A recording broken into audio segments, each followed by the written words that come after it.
up, everybody? Welcome to Coffee Hour. My name is Paul Abernathy. I am your host for Coffee Hour. We are on time. It is Tuesday, May 6th. Getting your day started. Do have the Java on hand. It is a foggy, wet, kind of rainy, miserable day here in Virginia. I don't know where it is where you're at, but it is not so nice here. It was wet yesterday. I didn't do squat. I had a lot of engineering meetings but I tell you what, I didn't do squat outside. So maybe it's sunny and bright wherever you are. But anyway, thanks for joining me. If you've never been to Coffee Hour before, look, it's not just about exam prep. It's about the National Electrical Code. We talk about all different things. I talk about residential. We talk about commercial. We talk about motor, just about anything. If you have a topic you want me to talk about on the show, just go to paulabernathy.com. It's simple, Paulabernathy. Yes, I can spell my own name. .com, and you go there and you can actually submit a topic for a show. If you want a question answered, you can go there as well and post your question. It'll get answered in either email or on an upcoming podcast. So that's how we get a lot of our podcasts. And I have a backlog of Let's Ask Pauls. I got to get through those, but we've been so busy working on things on the back end. I don't know if you've noticed, the website's a little bit speedier. We've been working. I do a lot of the coding myself, believe it or not. And so I'm working on different things. It's a hobby of mine. I don't pay people to work on my website. It's probably why I'm not very high in the search engines. But anyway, I enjoy doing it. It's fun. And again, it's just part of some of the little things that I like to do. And if I'm not having fun, what's the point in doing it, right? Hey, thanks for joining me. If you want to let me know in the comments, whatever platform you're on, who you are, where you're from, what you got going on, if you're studying for an electrical exam, anything you want to share with us that we can share with everybody, all those type of things. We love to live vicariously through you and your success. So again, I get literally hundreds and hundreds and hundreds of emails and texts and messages from people that are successful, not just in our program, but just watch us or watch our videos and just want to share their experiences. And so, again, we appreciate it and we love seeing your success. Absolutely. I've got students that have been following me now for nearly 30 years, back when I was doing just uploads on AOL. So it's kind of cool to see. So anyway, thank you all. So again, do that in the comments. Today, also, I wanted to say, you did not see a replay yesterday at 5 p.m. Something happened with the recording. We are fixing it or trying to retain it, but it was something with EV Mux, and they're trying to figure out what happened with it, but it would not replay. They say they can get it fixed, but it was 4.3 gigabytes of data from that video. So I don't know why it wouldn't connect. So anyway, we'll replay it. You'll see the date on it when we do, if you want to watch the replay, talking about dryers and laundries and stuff like that. Also, during that conversation yesterday, Tom, I think Tom is in here. Tom, good morning. Glad to have you here. Yeah, proof we all did survive Monday. Had a question about whether or not that circuit for a dryer, if it was replaced, would it require GFCI protection, since the code now requires GFCI protection, whether it's hardwired or receptacle? And the answer to that is yes. Now, you wouldn't be required to change the circuit. If it was a 3-wire circuit, it's existing, and you weren't extending it or modifying it, then you wouldn't be required to change it. But if you did put it in, and you would have to put it on GFCI if you replaced it. Okay, so the rule in 406 would apply to that. I don't know if I touched on that. I wasn't thinking that was his question yesterday. I was thinking he was talking about something different. But anyway, that was, yep, Brandon, and I've already answered your question over there. So you need to go check it. Okay, already answered that question. So basically, you read the question wrong, Brandon. It was asking you the conductor's length, not the length of the circuit. So it was 181 feet times 2. Because that's the total length of the conductor in the circuit, going out and coming back. That was one of those questions where it's about the semantics of making sure that you actually read the question. So a lot of people get focused on the length of the circuit, which is one way. Doesn't matter that you have 2 conductors one way, The question wanted to know what was the length of the conductors, not the length of the circuit, which the circuit makes up both hot and neutrals, okay? Or in this case, 240 volt, so 2 hots. So it was trying to get the length of the overall conductors, not the circuit. So it's not a trick question. It's just kind of trying to train your mind into reading a question, not the voltage drop of the circuit, but the total length of the conductors. That's what it was trying to ask you. So that's why you got that wrong. That's why it was 362 or whatever. Okay. All right. Anyway, thank you guys. I've got a couple more shout outs here. Before we get into today's lesson, we're going to do NEC Basics. I want to talk about the development NEC a little bit. We're going to look at, kind of a change to kind of give you an idea how things change and why we change the code every 3 years. I'm going to show you a great example of why we do that. It's a really good example. So hang tight for that as well. But let's finish some more shout outs real quick. Tara, glad to have you here. Northwest Alabama in the house. Let's see here. Brandon, I got you. I see you. Manny, wearing the bright green code nerd. Appreciate you, Manny. Thanks for joining us. And Battles Electric, there you go. Thanks for joining. Terrence, thanks for joining. Glad to have you here. Let's see, where am I at? I want to make sure I don't leave anybody out. Let's see here. The turntable. Yeah, that was my turntable. Wiki, wiki, wiki. That was my, there you go. Let's see here. What other educator in the world would ever do something like that? I'm just saying. I'm different. I get it. What's up, Rob? Glad to have you here. Appreciate you. There you go. Oh, Brandon, yes, I just answered. I did see your question, and I did answer it. Kendra, thanks for joining us. Glad to have you here. Rob, okay. Brandon says, I feel dumb now. No, don't feel dumb. That is the way questions are, man. And when you're studying for an electrical exam, it's so easy to get tunnel vision and realize that when you're looking at it, you've got to step back and actually read a question and read what they're asking. And it is the semantics of the word. So you're not alone. This happens to everybody. And I tell you, a lot of people, when it comes to exams, don't get lost in the weeds on things like a voltage drop or one calculation that may not make sense or something like that. Because typically one calculation too is not going to make or break you passing the exam. I want you to know how to do it, but it's not going to make or break how you pass the exam. So don't get so locked in. And I'll give you some advice, Brandon, when you take your exam, because I think it's coming up close. Make sure you follow that 3-wave method and do not get locked in on a question that you're like, I got to answer it, and let it consume a lot of time. Mark it, move on. That's the best advice I can give to somebody in the last minute. If you're on an exam, mark it, move on. You can always come back to it. In that 3rd wave, you're going to answer it regardless if you're doing an educated guess or not. But in the beginning, answer everything you know right up front. Mark the ones that you don't answer within a minute.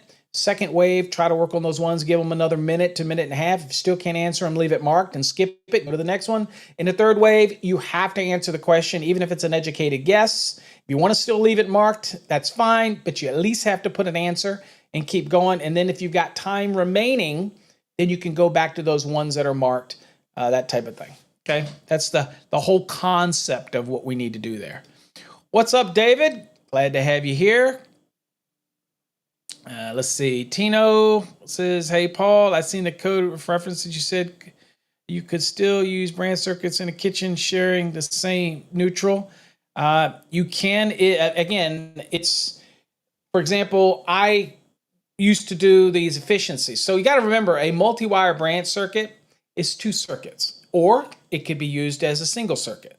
But most of the time in the code, we can use it as 2 circuits. And one classic example of this is if I'm supplying a detached structure and I'm just going to serve lighting and receptacle loads. I'm not going to put a main breaker in there. I'm not going to put a panel in there. I do have a disconnect, which could be the switches. And I take a single circuit there. It could be a 12.3 UF or whatnot, and that would be where I would not need to have a panel out there, and I would not need to establish a grounding electrode system. I got the equipment ground, it runs with the circuit. But so the code has allowances to say that that is a single circuit, although we're getting two circuits out of it, a black and the red sharing the white.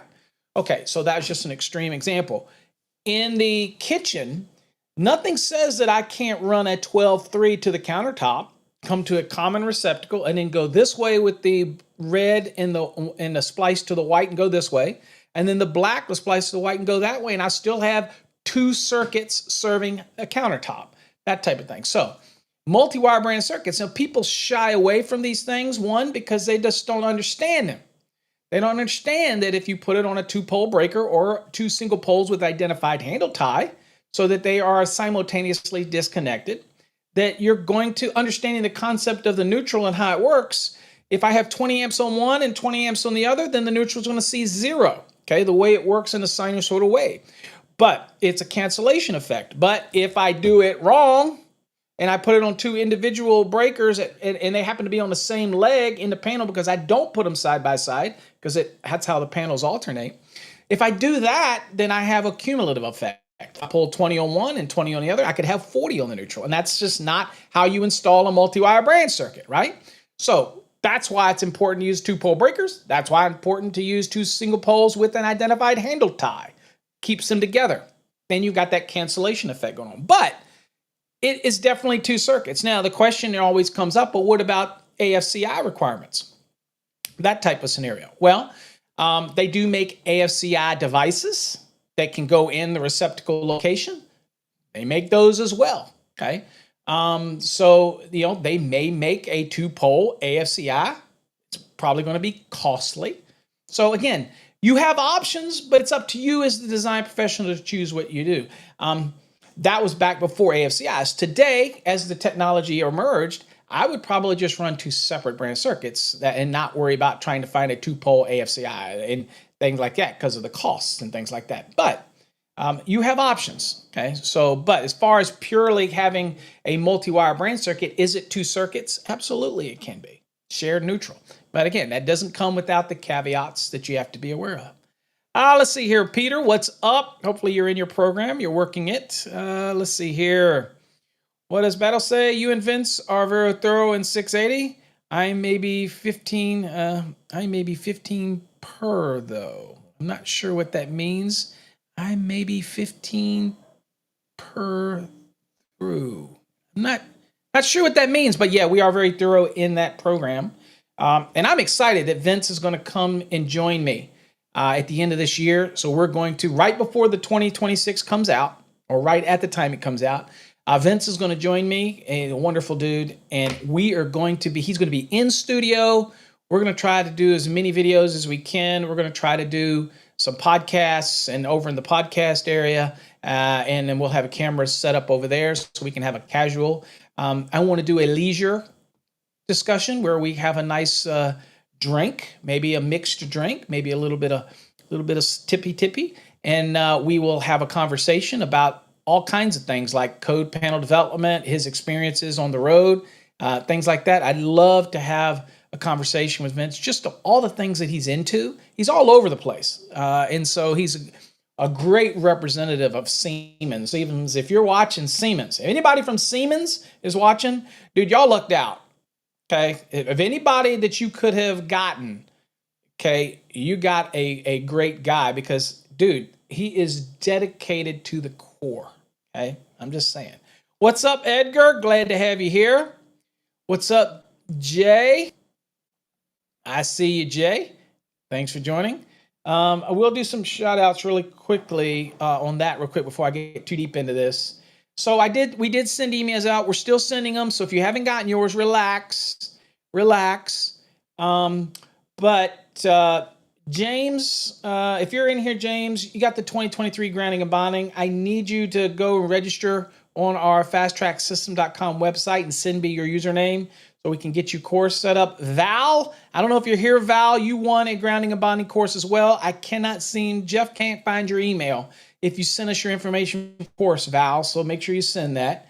Paul, if you want the 2023 mastering the NEC? I think you said you did. You wanted to hold out for 2026, but our program could be, it could be over a year from now before that comes out. So that's up to you. But you're in Texas, so if Texas will adopt the 2026 pretty soon after it comes out. So that's a choice you have to make. Let's see here. The enhanced program, TNOH, you should have gotten your information on that. And your course should already be set up in your profile on fasttracksystem.com. If you forgot your password or information, you can use password recovery. Jay Ormond, you also have yours set up as well. Your 2023 enhanced exam prep should be in your profile under my courses, so you should already have that set up for you. Adam French, I don't know if we have you set up in your Mastering the NEC course yet. I think we do. I think I do have you set up already. Go check your profile. Paul was the only one left that that Jeff needed to get set up. Let's see. Don't ask about the coins and the knives and the VD cards, and that's a different email coming to you folks, because that's the one that's going to require some customization on some of those, that type of thing. Let's see here. Wire waffles, they have been added to the wheel. We did receive those in. Those, I think, Ben Menya and Dave Scott, you will be getting your wire waffles. Relax. Let's see. Just wanted to give an update on that. Let's see. What notes did Jeff send me? Melting Toast and John Moser, y'all should have gotten emails or copied on emails from the software in the estimating course, as well as the software for John. So I don't know how that's working out with this with the supplier for that. So keep me posted if they haven't been in contact with you. So other than that, the custom plates, a trade hog, folks, you'll be getting an email shortly on that. There was one trade hog premium, and Joey Fontanes. I haven't received anything from you on that. Terrence, I did receive a question from you, and then Red Dog. Again, reach out again, Red Dog, to make sure we have your contact. I think we do. I think it's Ruben, but just to make sure. And then Manny Sanchez, you got a custom plate. Make sure you reach out to us again, just because Jeff has a note here that he didn't see that he had your information, that type of thing. So again, just reach out to us and let us know again. And David, we got your information for your NFC promo card. So we're getting that all set up for you. So, okay, that's pretty much all I have updates for that. But don't worry, it'll all happen. Relax. You'll get your stuff. Folks. All right. Do I have any, Angel, what's up? Good morning. Let's see. I don't know what that's on LinkedIn by Mike H. I have no idea what what you're talking about. Sorry. Let's see here. Tina says, but would you have to be on a tandem to trip together? All multi-wire branch circuits have to be on a 2-pole breaker or 2 individual handle ties. Okay. So they will trip independently. 2 single poles, it will trip independently. Okay, but since they have an identified handle tie, when one trips, it will cause the other to trip as well. There's no way it could not trip the other if the one trips. Although a lot of times they have what's called internal trip. So it basically will look like it's still on, but one has tripped, that type of thing. The key thing for the simultaneous disconnect is the ability to turn off the circuit, but they will work independently. Not a problem. Let's see here. Good morning, Robert. Glad to have you here. Gregory, thanks for joining us this morning. Let's see. Adrian, glad to have you here. Oh, percentage. You're about 15% through the 680 course. Yeah, that's a lot of videos over on Fast Tracks 2, folks. If y'all hadn't seen it, the whole series on swimming pools is over on it. And we get deep into the weeds. You know what I'm saying? Let's see. I'm glad I got to reconnect you and Vince. Yeah, I mean, me and Vince still communicate. I just don't see him as often because I don't travel as much as I used to. So we still email and still communicate, but I haven't really had talked to him in probably a month or two, at least. Let's see here. Charlie, good morning. Hashtag win, getting it in. John Santino, there you go. Good morning. Glad to have you here. You test in July. All right. Positive thoughts. Positive thoughts. Stay with us. You'll get it. Christopher, there you go. Let's see here. Ryan's boat. They say the greatest day and the worst day is the greatest day is the day you buy your boat. The worst day is the day you try to sell your boat. I still have a boat. I never tried to sell it. I did have a boat prior to this one, and I had no trouble selling it on Craigslist. So let's see here. What's up, Erie? Fast Track student in the house. Hey, all you out there that are Fast Tracks or in our Fast Tracks program, we appreciate you. There's the website if you're interested in our Fast Tracks program. Francis from Jersey. There you go. Do I sell the promo cards? Absolutely, we do. Over on our website, we do sell those NFC promo cards, and you can get them without winning one. There you go. And they're great because you can reprogram it, but you also share the love. Okay, so this is our way of people buying these, shares the love with us. They're promo cards, right? But they work with the NFC because they have a built-in NFC. Of course, you can reprogram that NFC for free. It's free apps on your phone, Apple or whatever, free to do that. But yeah, they're available over on our website. Just go to fasttracksystem.com/shop and look under the engraved products, that type of thing. What's up, Frank? Good morning. There you go, Val. Val, I did a shout out a little while ago. Make sure you email us again with your, for the 2023 grounding and bonding course. Just go to fasttracksystem.com, register for an account, and then send us your username. We'll get it added to your profile. Let's see. What's up, Alberto? Thanks for joining us. Good morning. Good morning. Joseph in the house. Good morning from New Jersey. New Places in the house. Good morning. Glad to have you here. Yeah, Charlie said the best boat to have is your friend's boat. That's right, because you ain't got to maintain it. I got to buy batteries for my boat because it's been sitting. So I'm going to get the gels. I don't think the gels go bad when they deplete like lead acids do. I'm not a battery expert. So boat is a hole in the water that you throw money into. I've got a aluminum tracker 175 TXW, I think it is. So it's 17 foot. 17.7. I love it. And we fish a lot. So we used to fish a lot. My wife, I got to get her back out on the water, that type of thing. What's up, Carlos? Good morning. Glad to have you here. All right. So let's get into some looking at some code and why we do what we do today in the codes. Let's go to the lesson. Okay. Again, keep letting me know who you are, where you're from. Love hearing from you. All right, so what we're going to learn today in this lesson, we're going to go through it pretty quickly. I'm going to show you some changes, a change that's significant to the 2026 NEC, and it's significant in a sense that it shows a classic example of why we changed the code to make things a little easier to understand. We might assume a lot, and the code is kind of the thing that's built on different cycles, and sometimes you read something and go, well, I don't know if that's what code's trying to say, and then you have to look back and say, well, okay, this makes sense. And a lot of times, believe it or not, the code can't have everything explained in black and white, but you have to understand the premise or why they're doing something. And I think one of the biggest misconceptions is when somebody thinks, for example, that because it calculation for, let's say, the service doesn't list something nice and neat as far as a load that you may have in the building, that you don't have to account for it. One of the classic examples of is Red Dog. Woo, woo, woo, woo.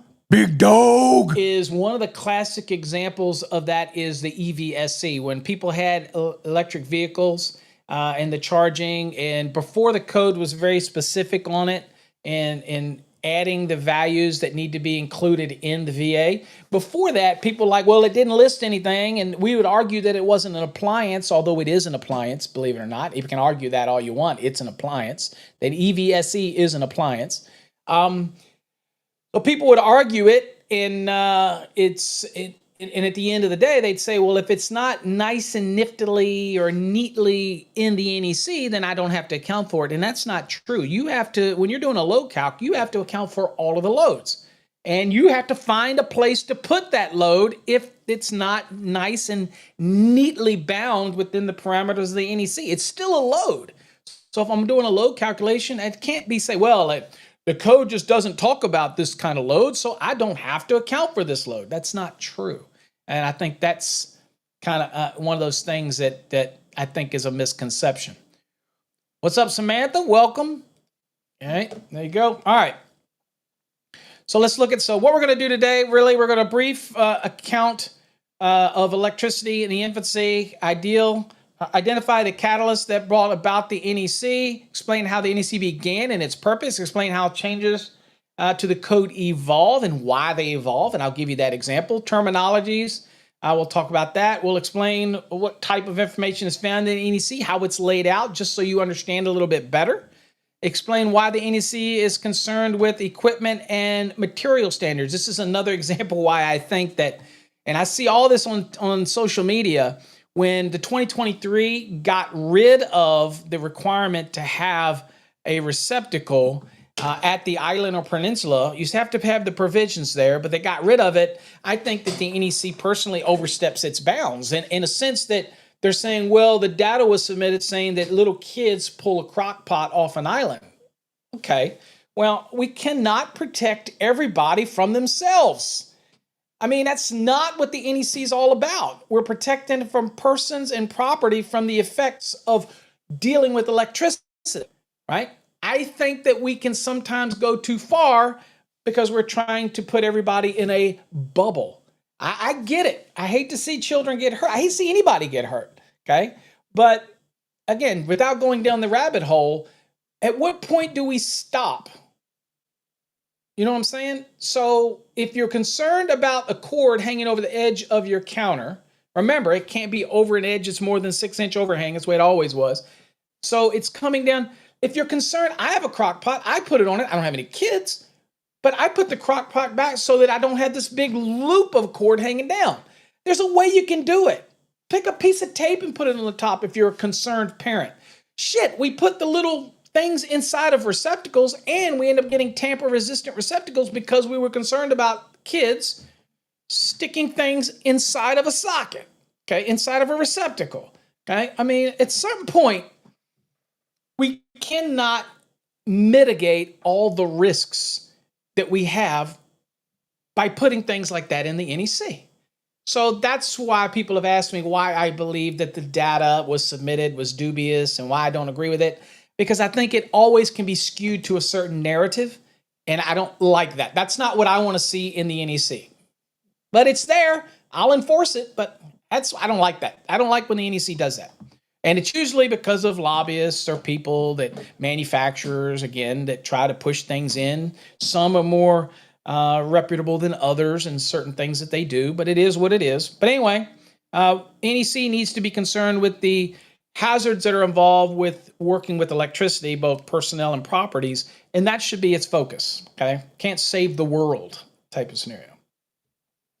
Identify various trademark logos, okay, listing and label products, describe the role of the nationally recognized testing laboratories. Y'all have heard us call them NERDLs before. That's what NRTL stands for, Nationally Recognized Testing Laboratories. Y'all have heard of it, ETL, which is Intertech, UL, FM, all these different ones. There's the Canadians version, right? CSA, all those are nationally recognized testing laboratories. We'll explain the book's layout, book being the NEC, that type of thing. So there you go. All right. So what is the purpose and the history of the NEC? So 90.2a of the NEC says the purpose of this code is the practical safeguarding of persons and properties from hazards arising from the use of electricity. Not from the use of pulling a cord off of a counter that pulls a crock pot. I'm just saying. This is the purpose, okay? This code is not intended as a design specification or an instructional manual for the untrained person. I get this question all the time because people call me and they are DIYers, do-it-yourselfers, homebodies, and I have nothing wrong with that. You know, I have on a Facebook page, I posted a question about my mini excavator, and you know, as a little piece, I didn't know what it was, and this is a reason nobody wants to use social media to ask questions anymore, because people came back and said, it's a light bulb, electrical guy. It just was really a lot of smart ass responses. And I'm like, dude, I was asking a legit question. There's a smart ass everywhere. There's always somebody out there that's trying to pound their chest to make a stupid comment that just wants to act like they're more intelligent than somebody else. And I'm like, dude, just give us the answer. I don't need the commentary. I don't need the smart ass response. And that's probably why I don't mess with a lot of social media. When I'm on social media, I give you an answer and I give you the code reference, that type of thing. So I guess there's a difference in how people use it. I just had that to me, that's not having a sense of humor. I went there for it. I don't need somebody, but that's just me. But the point was, there are a lot of people that are untrained that want to use the NEC like an instruction manual, and that is not what it's for. It's complicated enough as a document, right, that we do not want to treat it as an instruction manual. Although there are performance and prescriptive requirements all through the NEC, that's kind of like, all right, well, performance means that if you do the prescriptive method, it'll meet the performance of what it's trying to achieve, right? That type of thing. So a prescription, like on a medicine bottle, you follow this, then you'll achieve the goal you're trying to achieve, right? So the code is kind of written that way, but it is certainly not for the untrained person. Now, since 1911, the National Fire Protection Association has been responsible. Now, it was around in 1800s before 1911, but NFPA took kind of ownership and responsibility of maintaining it and publishing it and having various meetings in order to be able to facilitate its changes or additions and growth. Okay, the NEC has been revised every 3 years since 1975. Before that, it might have been 2 years, then it went to 3 years, and it might have been it was consistently every 3 years since 1975. So we're in the middle of, again, that's why you see now it's 2023 is out. The 2026, 3 years later, is probably going to come out right at the end of this year, probably November-ish. It'll be ready for the 2026. And then a lot of states, about 2-3 months, maybe even less, will start adopting it. And there are states out there that literally drag their feet for years, that type of thing. And they use the excuse that the contractor can't afford to keep buying these code books. Come on, folks. It's not. They're not that expensive. Okay, it's part of what we call doing business. Okay, investing in code books and all that kind of other stuff. All right, hold on for a second. I don't know why looks like I was sinking down or something, like I'm a midget. All right, so there you go. What's up, Alex? Good morning. Glad to have you here. All right, so code knowledge check. Y'all all got this. How often is the NEC revised currently? It is every 3 years. Okay. All right, there you go. Every 3 years. All right, let's talk a little bit about some terminologies first. Throughout the NEC, you're going to see various tables. This is an example of a table that is table 210.21b3. This is receptacle ratings for various circuit sizes, right? So here is a 15 amp receptacle rating, 15 amps, a 20, 15 or 20, yada, yada, yada. So this is what we refer to as a table in the National Electrical Code. You're going to see various tables. It's important that you understand how the tables are used, how they function, and get used to looking at a table. But also remember that under a lot of these tables, you'll have notes. And there's a big difference between something that's in the code that may be what's called an informational note versus something that is a note. If you see a note that's underneath a table, for example, then that means the note is very much applicable or associated with the table. It means you have to follow those notes. If you see something that's just an informational note, it's basically exactly how it sounds. It's informational.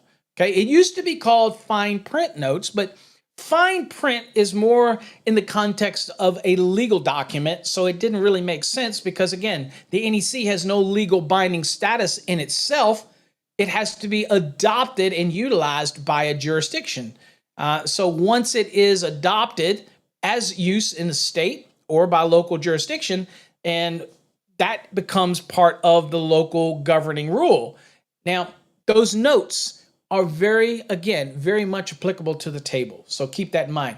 Not informational notes. It's just good information, okay? And I'm a big believer in informational notes because they help give you guidance throughout the NEC when they're done properly. We don't want them to add confusion. We want clarity. Also, throughout your NEC, you're going to see what I call pictographs or diagrams or figures. Okay, so here you see a figure that is basically showing you the receptacles and plug caps or attachment caps, things that are basically different configurations. Okay, so you'll see these throughout the NEC. Okay, so this is configurations for grounding type receptacles and attachment plug caps used for recreational vehicle supply cords and recreational vehicle lots. Okay, so you'll see all these in, for example, 551, and it'll show you the different configurations, that type of thing. So you're going to see these throughout the NEC. Okay, obviously these are very specific. Okay, even though they may look familiar, but in this case, since this figure is in 551, it is very specific to 551, which is going to be what? Recreational vehicle application. NEC terminologies. Okay, so we'll use this, for example, present format.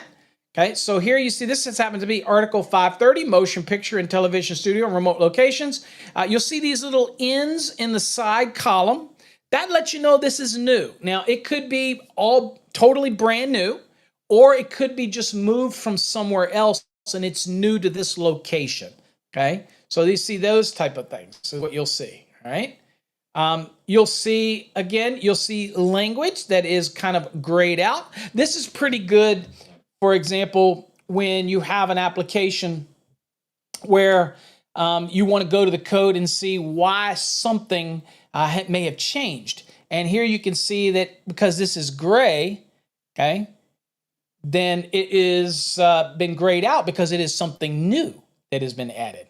Going back to this table right here, Edward, because when you have a duplex receptacle, if you go look under 210.21b3, it says that in a duplex receptacle, that's two or more, that a 15 or 20 amp rated receptacle can be on a 20 amp circuit. But a 15 amp rated receptacle can only be on a 15 amp branch circuit. That's what it's talking about here, okay? But because the internal guts are exactly the same, it is okay for it to be on a 20. Whereas if you put this 20 on a 15, then it would imply that I could pull 20 amps of load through a 15 amp circuit, which would be, one, wrong because it would overload the circuit, and two, could put undue stress on the overcurrent protected device. It would never hold. So, okay, but here, not an issue. Okay, so that's why that's that way. All right, so here you get it. So again, informational notes just give you good explanation. I love them, I think, but I don't want to turn this into an instruction manual. So I don't want to keep adding informational notes. And this is what the code panels struggle with, is that there's some on the code panels that love informational notes. And then there's some folks that do not like informational notes. They'd say, but look, remember the purpose. It's not to become an instructional manual. I don't think, in my opinion, that's what the informational notes are trying to do. I think that that's people that are just overly purist. I think what we're looking at is code panel members, and I shout out to you code panel members. Informational notes can give direction, especially to complex code sections. And we can use the informational note to give guidance. We are not going to create code, obviously, in an informational note because you can't enforce it, but we want to use it to give direction. Okay, now where do we get the explanation that you can't use informational notes for code, or no inspector can cite an informational note as code? 90.5C is going to say that, okay? Now, this is broken into different styles. So what you see here, you have the heading, which is the article, right? Then you'll have here, which is the section, right? Which is .26 is the section, right? And then you'll have parts, right? And then you'll go down, you'll have the various parts, right? And then you'll have subparts, or many people in the past would call them subdivisions, things like that, okay? So you have this hierarchy of how the code is listed. So you have your article, you have your section, And then you have your parts, part A, and it's broken down that way. Part A, part B, okay? All right, so other things to remember is that in the code, you're gonna see various things. What's up, high voltage? Welcome, glad to have you here. Better late than never, my friend. All right, you'll have what's called mandatory rules and permissive rules, okay? And you'll have exceptions. You need to get familiar with these things because when you read it, you'll see something that may say that it shall or shall not be done. Those are mandatory rules, okay? If the code tells you something shall be done, then you have to do it. If something says it shall not be done, then you shall not do it. And those are all covered in 90.5b, okay? But you have certain applications which say, okay, I'm gonna let you do something as long as you follow these permitted rules. And so when you see a phrase that says shall be permitted or shall not be required, those are permissive, meaning it's permitted to do something, but you're not required to do this. You can if you want. So follow the general rule, but I'm gonna allow you to do this. You'll be permitted to do this if you follow this. That's what it means to be a permissive rule. Or it may say something like so and so and so shall not be required. Okay, so again, you can do it if you want, as long as it doesn't violate some other rule in the code, like creating objectionable currents in 250.6, for example, then it says, shall not be required, but if you want to do it, and it may give you an alternate method using the permissive rule than what a more rigid mandatory rule might be. So being aware of the structure, and when something says shall or shall not, means you can't. If something's permissive, it's like, I'll let you, if you want to do it as an alternate way, but again, you have to understand the code and how it's written, okay? Now, exceptions. Exceptions appear in italics and explain when and where a specific rule does not apply. So exception is an exception to a rule. So you'll see something, and then like you see right here, okay, you see this exception's kind of italicized, okay? So it says portable luminaires shall be listed, except portable luminaires used as properties on a motion picture set or television stage set, on a studio stage or lot or on location shall not be considered portable luminaires for the purpose of this section, okay? So you have the section requires certain things, but if it's on the set here, then they're not to be considered portable luminaires. And if that's the case on these specific locations, then I don't have to meet the more stringent rules, that type of thing, because of the exception. Okay. So anyway, caution, be advised that the local authority having jurisdiction has the ability to amend the code requirements, consult with the proper authorities to obtain applicable guidelines. So I would say that I am really against localities modifying and changing the code. I would say that. When I came to Texas originally, when I went to Texas, they had a laundry list of modifications that they made to the NEC. It's called the North Texas Advisory Board, and I got on this board and I looked at it and I'm like, they were doing things like allowing you to group up to 25 disconnects in one location when we know that the code requirement is going to be at up to 6 per service, right? And I was like, where the hell are y'all getting these things from? They're just making them up. Another example they had an exception was a suspended ceiling. The tie wires that support the ceiling grid, you could hang up to 2 raceways or 2 MC cables per support wire. Unless that support wire in that grid system has been evaluated to support that added weight, nothing gives you the permission to do that, but they had an amendment for that. And I was like, where did you get that from? Are you just going off of historical data? Ceilings haven't fell down? Did you ask the manufacturers of the grid? Because we're required to have our own independent support from the ceiling to the grid to support our wires and boxes. So where did they get it at? And it was just a local amendment that the local jurisdiction said, it's okay, it'll be fine.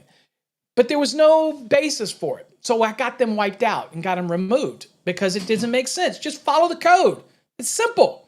Now, With that said, there are some things in different jurisdictions around the country that may require some type of amendment. I'll give you a great example. California. So in the National Electrical Code, the code says when a ceiling grid supports a luminaire, the luminaire has to be connected to the grid. Code says that, okay, in 410. Now, if you independently support your luminaires, okay, let's say drop-in recess trophers, okay, or troffer, however you say it. If we drop those 2x4s in, let's say, and I independently support them, they're not being supported by the grid. So if the luminaire is not technically being supported by the grid, then I do not have to secure the clips from the recessed luminaire to the grid because the luminaire is not being, quote, supported by the grid. So that's how the code reads. Well, they modify that in, say, California, and they say, I don't care whether you independently support I don't care whether or not the luminaire is supported in itself, it's still going to be connected to the grid. That's not what the code says, but that might be a modification that they make based on historically due to a lot of earthquakes and other things like that. So that may be something they do. So there's also other areas of the country where they may modify something based on the known conditions of that location. And it may differ from the NEC because the NEC is nationwide and it's not specific to any one region, right? So I get some amendments, I get it, but in the most part, I'm not a big fan of any of those amendments for the most part, okay? All right, so you'll see this in here. Now you see this little dot, this tells you that something was removed from a previous edition, okay?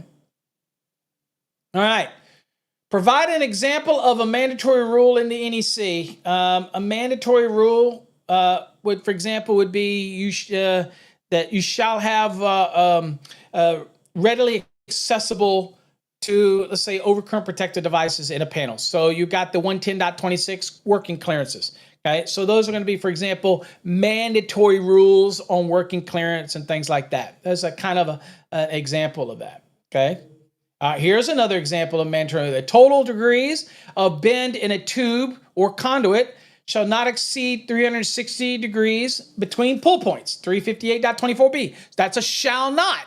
So that is between pull points. So if I'm running a tubing, EMT is a tubing, okay, which is also a raceway, but it is not a conduit.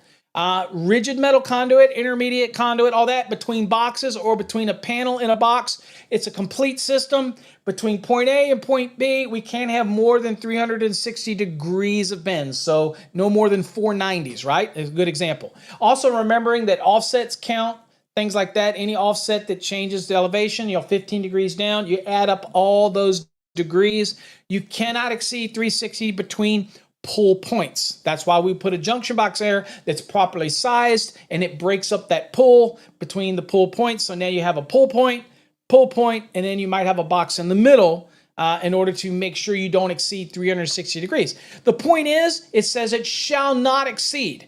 That's a mandatory rule. You are not going to see. There's no exception to this rule. Okay? An example of a permissive rule. Okay? Now, let's read how this one says. It says, where there is no objection because of weakening the building structure in both exposed and concealed location, cables or raceways shall be permitted. Okay? Permissive to do this. Permitted to be laid in notches of wood stud joists, rafters or other wood members where the cable or raceway at those points are protected from penetration by nails or screws by a steel plate at least 1/16 of an inch thick and of appropriate length to cover the opening or cover the notch, if you will, installed to cover the area of the wiring. The steel plate shall be installed before the building finish is applied, 300.4A2. So, shall be permitted. So, again, we're talking about what? We're talking about notches, not your board holes. They got their own rules for 1.25 inches from the edge of the board hole to the edge of the framing member. And it applies to both sides of the framing member, by the way. That was clarified in 2023. Okay. So You can notch if you want, or you can use a notch. You're permitted. Doesn't mean you're required to notch it, but I could notch if I wanted, depending on what I have. And again, as long as I'm using a nail plate and as long as it's covering the entire notch and it's covering the wiring method, the cable with that steel plate, I'm good to go. Okay, so that is example. You're not required to notch, but you could notch if you wanted. Again, as long as it doesn't mess with the integrity of the framing to do that. And I'm an electrician. I'm not a framing guy, but I can look at if I had a stud that's versus just an interior wall that's really not a supporting member, and so then I could notch it. I am certainly not going to notch a framing member that is supporting a direct dead load, on the structure. I'm not a contractor. I'm not a carpenter, but that's common sense. Okay. Anyway, that's an example of shall be permitted. All right. So other things here to look at. So you'll see these little triangles in here. Okay. Triangle indicates, this icon indicates text deletions and figure table revisions. Okay. So something's been changed here to this section. Okay. Here you see that little dot we talked about. This icon indicates where one or more complete paragraph has been deleted or moved since the last edition of the NEC. So if you see that little dot in there and you're wondering what the hell that is, something's been removed, put somewhere else, or that paragraph has been deleted in entirety. Okay. The N, as I told you, that means that is something new. Okay. So it could be a new section, could be a new article, could be new or just moved from somewhere else right here. So when you see that N, it doesn't necessarily mean that it's totally brand new, right? But it means that it either is brand new or it came from somewhere else in the NEC. The highlighted text you saw us talk about earlier, it indicates a change. Okay, so you know that something was added. So what is neat when you're learning the code is have a previous edition, maybe the 2023 when the 2026 comes out, and then you go and look and see a different article and then to go to a specific section and see what's grayed out and what wasn't grayed out previously. And that's a good way to learn about code changes. Okay, it doesn't necessarily mean you understand why they changed, but you get to see what changed between one section to the next section or what might have happened during that code development period. You with me? Okay. All right, so the normal layout of the NEC, all of you should be familiar with this, hopefully, because this is going to save you a lot in understanding how the flow of the code works. All right, chapter 1 is general. That's going to be your general information. If you're exam prep, this is going to be important because it kind of gets you where you need to be. If you're looking at a question on an exam and you want to think, okay, I'm going to use bold scanning. Do I use the index? How do I get there? Chapter 1 is general requirements. In the 2026 code, you're going to see a lot of things change in Chapter 1. You're going to see calculations that were in 220. That's going to move up into Chapter 1. Obviously, definitions are still going to be there, but you're going to see some of those changes that are going to take place in there. Okay, make sure I didn't lose anything here. Okay, Chapter 2. Chapter 2 is going to cover your wiring and protection. Again, Article 240. 210, 225, 230, all those type of things are wiring and protection. Chapter 3, this is wiring methods and material. Again, Chapter 3 being 334, for example, for a non-metallic sheet cable, rigid metal conduit, 344, all those type of things. All of those different types of wiring methods. So if your question's about a wiring method or a wiring type, you're going to be in 300. But also, all of those general requirements for wiring methods, okay? Depth of cover, 300.5, all that stuff. That stuff's going to be in Chapter 3 as well, so get familiar with it. And one way to study is to take a chapter at a time and go look at it and get a good understanding of what's included in the chapter, okay? In fact, create flashcards that can do that. It helps you just get a little bit better, okay? And then Chapter 4 is equipment for general use, okay? 430 for motors, for example. All those type of things. All of those Chapter 4, those 400 type articles are all going to be in there. Now, Chapters 1 through 4, it's going to contain requirements that apply generally to all electrical installations, okay? 250 for grounding and bonding, that's protection, that's in Chapter 2. Applies general for all types of electrical installations. So if it's a general question, general understanding, it's going to be in Chapter 1, 2, 3, or 4. Now, you have chapter 5, 6, and 7.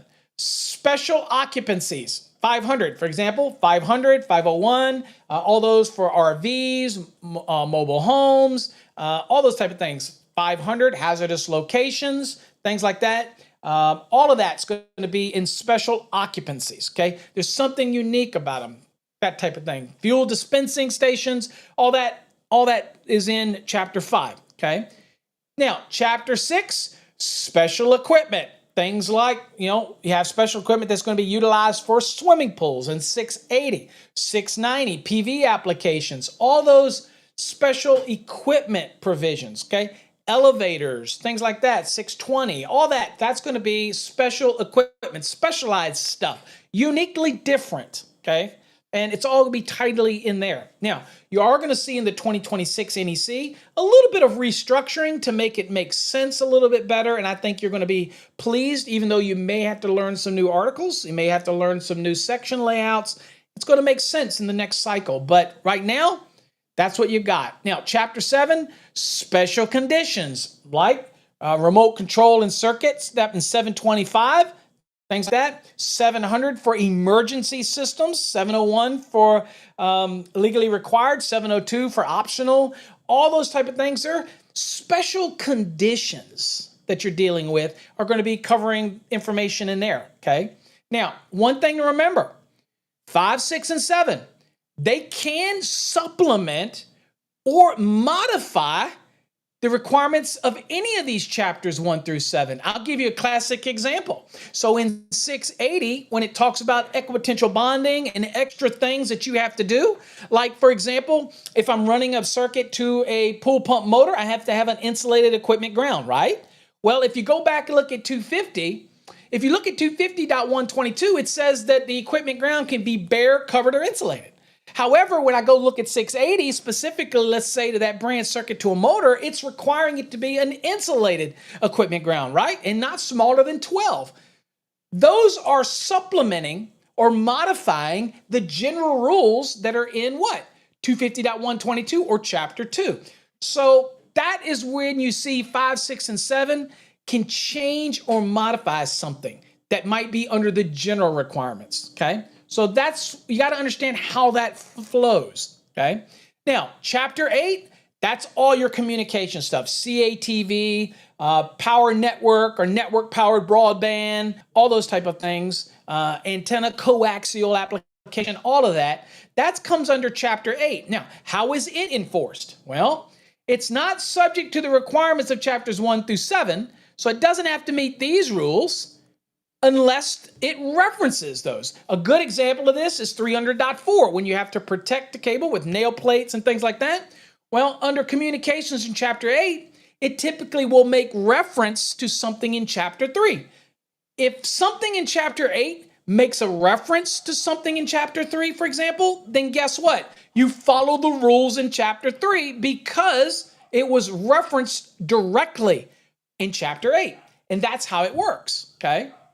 So it is referenced in chapter 8. Now, good news about chapter 8 and 800 is now it has a lot of its own requirements that mirror the general type of requirements that we have for normal wiring methods in chapter 3, most notably 300, right? So now in chapter 8, 800, the change in the 2023 was now we have kind of that home base to go for communication systems if you deal in a lot of those communication system type of things, okay? Chapter 9, the tables. We're so familiar with all these tables. We get chapter 9, table 1 for the raceway fill and all those associated notes, which are applicable notes, right? Because they're not informational notes. That's all those notes that are under chapter 9, table 1, where we have the fill requirement rules, right? And then we have also all of these other different types of tables, okay? Well, chapter 9 and all of those tables are applicable when they are referenced elsewhere in the code. And they are referenced all the time throughout the NEC. So it makes a reference to a certain table, then it very much is applicable, okay? So for me and you, from a standpoint of what's applicability, I am going to use all of those tables in chapter 9 And I'm going to go, for example, if I go back there to do the raceway fill, I'm going to have to need to find what's the conductors, approximate area, all that type of stuff. Very much applicable. Also, when we're doing other things like voltage drops and things like that, we need to know what the circular mills is of certain conductors once they get, once they're 4-aught and less. But once they get over 4-aught, we know that a 250 kc mill is 250,000 circular mills. But when we're under that 4-aught and less, we need to go to the table to see that a 4-aught is 211,600 circular mills, so that we can kind of do those things. So again, tables are very much applicable when they're referenced somewhere else in the NEC. Okay. Now, informational or informative annexes A through J, and I think Tom talked about an informative annex yesterday. And again, they're not enforceable. They are, and one of the big ones is the one that has calculations. Okay. And go and look at informative annex D, for example, can be very helpful, but they're not enforceable. Nothing back there is enforceable. But it is good information. And so it sometimes can be a lifesaver to go back and just look at informative annex. For example, informative annex C tells you the raceway fill. If all the conductors are the same size, then it is basically derived from the same rules that are in Chapter 9, Table 1, but it doesn't assume different sizes of conductors. So informative annex C is a great place to go if you just want to know how many of the same size conductors I can put in a raceway and not exceed the fill requirements. But what most people don't realize is that is only for fill. If I put all those conductors in the raceway, it doesn't necessarily mean I'm going to get ampacity out of it, because I'm probably going to have more than 3 current carrying conductors in there, and I've got to do what? I'm going to have to make an ampacity adjustment accordingly, and that's going to reduce the amount of current that those conductors can carry. But it doesn't change the fact that I could still put that many conductors of the same size in that raceway. But that's all informative annex C is doing. So a lot of people think, oh, I just go to informative annex C, I can put 15, 12 gauges in this raceway, and they think that, boom, that's it. And then they go out and they install it, and then an inspector comes along, who rightfully so looks at it and goes, wait a minute, that conductor had a certain number of amps before you did what you did. Now, because of 310.15c and the number of current carrying conductors that are in there, you got a conductor now, due to the heat, can't effectively carry the current that you're trying to use it for. Now you got a problem. And the guy goes, well, I just used informative annex C. And then you kind of look foolish because the guy said, dude, that's just a raceway fill. I'm not gigging you for that. I'm gigging you because now you have a conductor that might have been good for 30 amps or 20 amps, and now it's only good for 10 amps. And that's not going to work. Okay. So there you go. Not enforceable, but just great information. Recognized testing laboratories. These are some of the main ones here. I'm sure there are other ones. You can see that these are all governed by OSHA. And so OSHA will put out a list of the all of their NRTLs that are recognized and those that keep theirs maintained, if you will. So equipment that is listed, labeled, or could be both, or identified for specific use, okay, shall be installed and used in accordance with any instructions included in the listing, labeling, or identification. That is 110.3b, right? Okay. So here you see all of these different manufacturers. Let me give you a little word of caution. Okay. Here's a good example. This is a wire waffle. Okay. Hashtag wire waffle. The wire waffle has the UL, I believe it has the CUL US on it. So that's a combined mark. Means it is been acceptable for use in Canadian applications and in the US. And they basically, UL is conformity standards saying it can be used for both. Okay. So it's got that on here. CSA, as you see right here, they have their own standard that may allow conformity to use in the US. It's both North America, but being used in Canada versus the standards that are used in the US. But they're both nationally recognized testing laboratories. Okay. So again, wire waffle, hashtag wire waffle. All right. So I see a lot more FM products on fire alarms type of products. I see one thing to remember here of all of these. See this right here, this CE? This is not a safety standard. So you do not accept CE as an acceptable standard. That is a European standard for conformity that is basically manufacturer enforced manufacturer guidelines. It is not the same safety standard that we would use here in North America. These are, this is not. So you may see CE on something that is not the same as the safety compliance marks that you would see with UL, ETL, MET, FM, and CSA. Okay, so keep that in mind. This is very common on European products, but I would never accept an electrical installation that had a CE mark on it alone. Okay, that's me. So let's keep that in mind. That also is explained in the front of the NEC. Okay. But one thing I'll remind you of something, just so you maybe you don't know this, but when you manufacture, let me talk to you about how this works with wire and cable, just so you can understand it, get a scope of this. Because everybody thinks it has to be UL. It does not always have to be UL. Okay, that's the first thing. When a product is made like wire and cable, we have to make it to a certain standard. For example, copper, there is no standard except for ASTM standards, which are voluntary standards. So we agree, all manufacturers agree to make it and follow some kind of ASTM standard. Okay. Whether it's copper, there's B3, B8, B787, that type of stranding. And then you have aluminum, which can be B800, B801, B836 for single input. That's a stranding class. That is not a UL standard. That's an ASTM. That's voluntary. And all the manufacturers agree to follow that. Okay, so at least we have a standard. Once that product, that bare product is insulated or it's put into a cable assembly, then it gets evaluated by what's called a nationally recognized testing laboratory. Okay, now, when we make that conductor or we make that cable and we insulate it, we are following the UL ANSI standards for how much insulation goes on it, what it's designed to do, how we test it, whether it's flame propagation or whether it can go in a cable tray. We do all this testing and we apply what's called a UL ANSI base standard. Okay. So that is a standard that UL years ago, they helped develop these standards. They work together with the ANSI process. They create a construction standard. Once we make it to that standard, okay, then it has to be evaluated. So there's another evaluation where in a manufacturing of wire and cable, we have a third party come out and take samples, or they take samples of our product out in the field without our knowledge. They take those samples and they make sure that we are making it based on the ANSI standard. Everything has a base ANSI, everything that's listed has a base ANSI standard, okay? A UL ANSI standard, how they have to make it, what's the thickness, all this kind of stuff.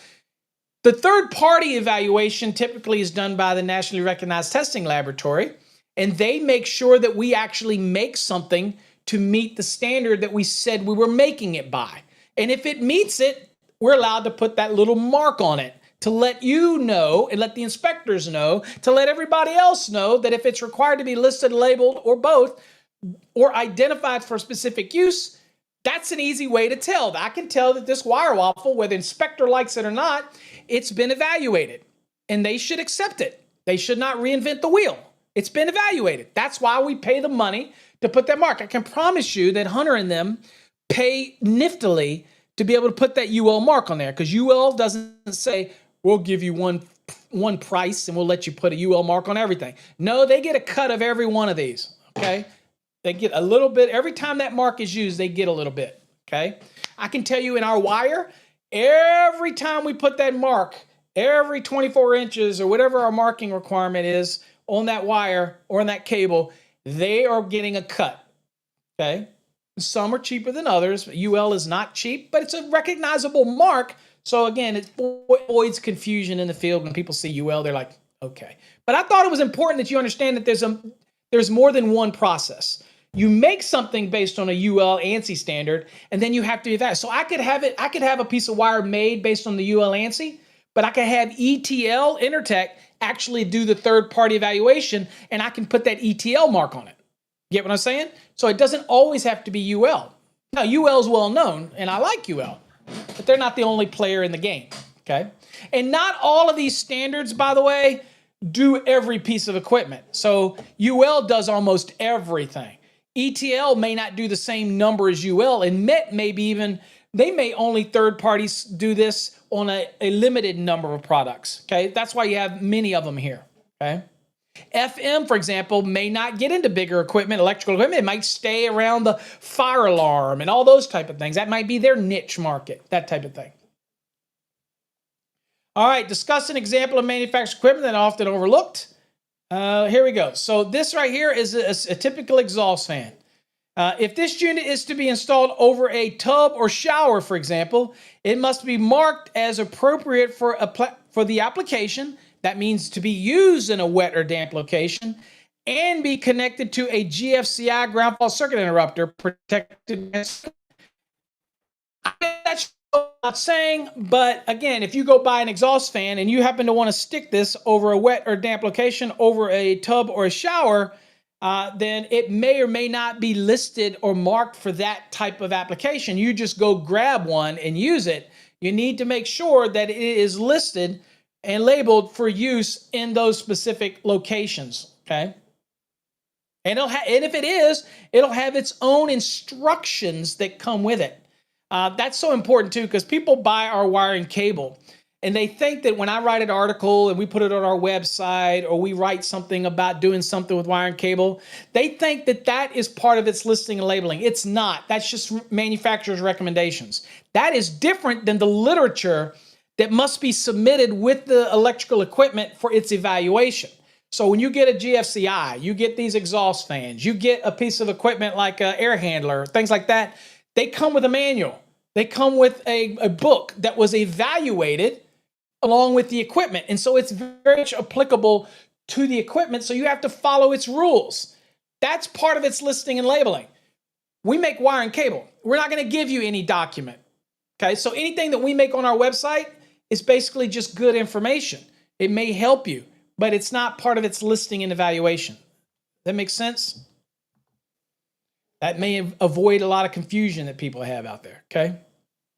Instructions, John says, instructions, what are instructions? I know, right? Nobody follows those. All right, let's see here. All right, additional electrical requirements. Again, be aware local ordinance can amend the code. They must be followed, that amendment, whether I agree with them or not. You got to follow them. Always consult with an AHJ before beginning a project. I tell this to my brother all the time. If you're on a project, and hopefully don't go anywhere, guys, because I want to show you one of the reasons why the code changes. So if you're still with me, just wait. I can show you that. Before I go, I'm going to show you a neat change in why things changed. And it has to do with existing dwellings. So you definitely want to stick around for it. Don't go anywhere yet. Even if I'm boring the hell out of you, don't go anywhere yet. But one of the things I say, that if there's something that you don't understand the code and you think it doesn't make sense, or you think that could be interpreted in a different way, that's going to cost you money to change it if you get a different interpretation, look, do me a favor. Don't hesitate to reach out to the AHJ, the inspector, the building official, to ask a question. Okay, and maybe you're the kind of person that says, "Well, I'll just do it and see if it fails." Well, that's okay. If that's a little something and you're thinking, "I'll just do it," maybe we'll have the same meeting of the minds. But if it's a big thing, then look, reach out and ask them before you do it. Okay, because again, we don't get paid to do things. What? We don't get paid to do things twice. We get paid to do things once. Okay. It's a connector. I don't see why I couldn't use it for low voltage. I don't know why I couldn't. So there is even less of concern with low voltage and communication than would be with this. So I don't see why you couldn't use it. It's simply a connector. That's it. I think it'd be fine. All right. It's UL listed as a connector, and so it's designed for non-metallic type cables. So I think it'd probably be fine. Let's see, where else am I? Okay. Yeah, Tom says it's professional courtesy. I agree. The problem with, and that comes from us that were inspectors, that had been inspectors, and I oversaw inspections and engineering division. And I agree. I think it's common courtesy. Reach out. The problem, I think, what happens is that, and I see this teaching all over the country for years, is it's not all electrical inspectors are created equal, and some of them hold a grudge, some of them can hold a chip, some of them have a God complex. Some electricians don't want to learn new things. Sometimes we have electricians that are confrontational. We have electricians that don't work well with people.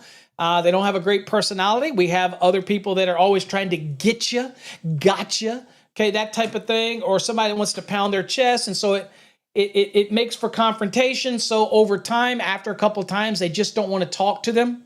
My brother, for example, is the greatest guy in the world to talk to.